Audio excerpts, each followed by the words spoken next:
Here we go again. Another one I want to focus on. The Conservative Party does not support forced political, cultural, or ideological training of any kind as a precondition of employment or practice.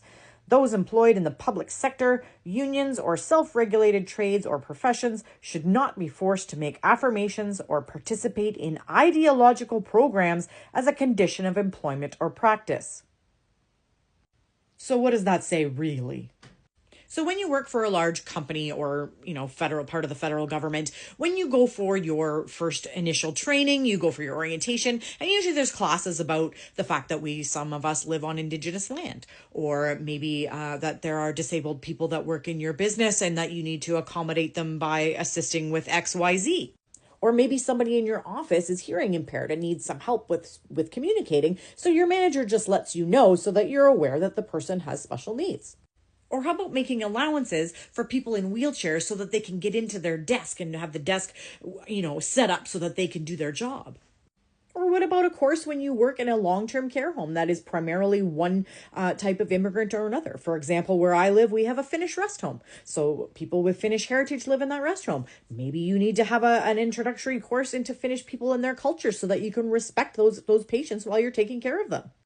So they're saying that basically if companies stop doing this, the government's A-okay with that? This is blatant DEI removal. DEI is not evil. It's not about giving jobs to people that aren't qualified.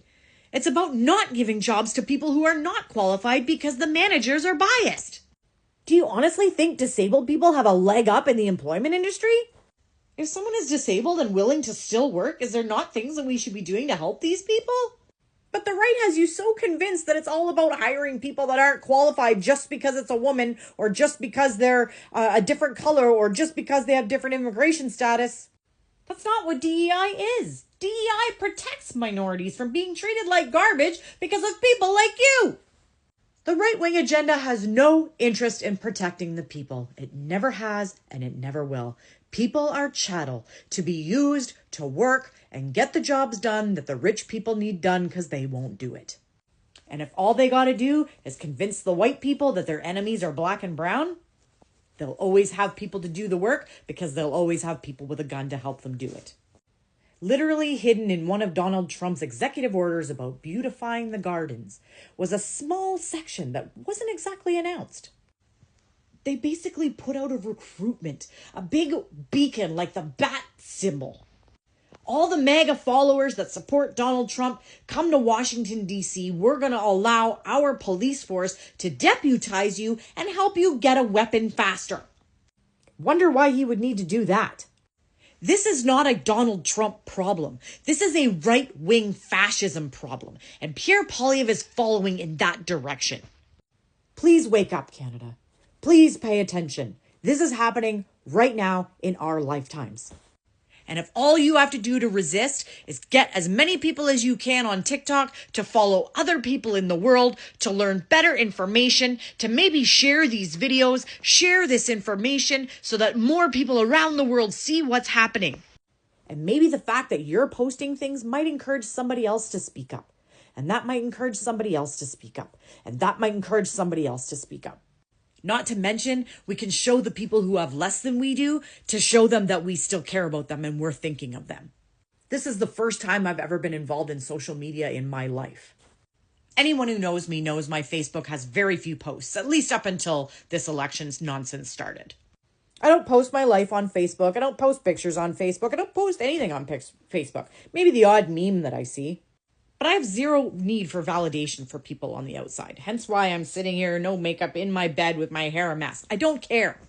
I don't need you to share my videos because I want to be famous. I want you to share them so that the information gets out there. Information is how you fight fascism. And at the same time, it shows those of us left behind who is in our corner. I have started to make so many friends on this app because they are people that are in our corner. People around the world who stand for democracy and are against fascism. So many people that love Canada are standing behind us in this difficult time. We need to get on World Talk and Euro Talk and talk to our Australian neighbors who are boycotting US goods just to support Canada.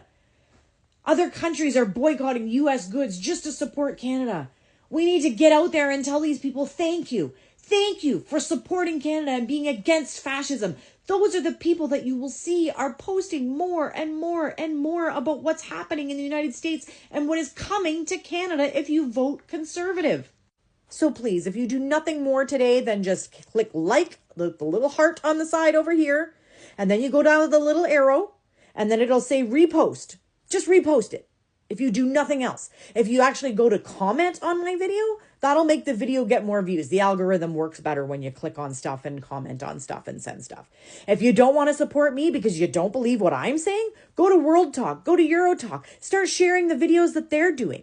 Start reposting their videos. The more we swamp TikTok with this kind of information, the more it will get pushed out to people who are not paying attention.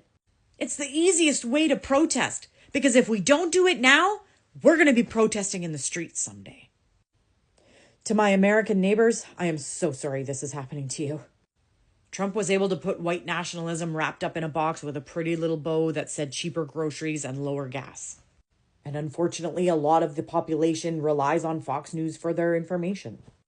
So while they had you focused on the big, shiny trans issues that were going on over here, they've started eliminating your country's history by whitewashing the books.